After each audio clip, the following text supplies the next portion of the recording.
time. The time is priceless, but you don't have to buy it. The time is always with you. However, you are with the time or not, you decide. Time is never behind us. Time is always in front of us.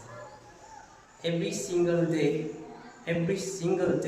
is a new chapter for us.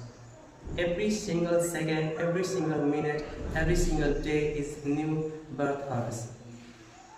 However, you have to decide whether you want to wake up or sleep, whether you want to walk or run, whether you want to land or take up. Dear friends, that life is very important. At the same time, we cannot ignore the importance of time. Time is life building thing. Time is career building thing.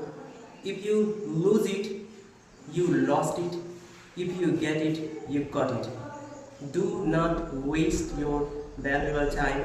If you lose it, you never can get it again in your upcoming life.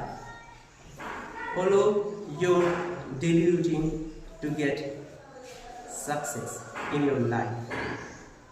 Follow. Thank you.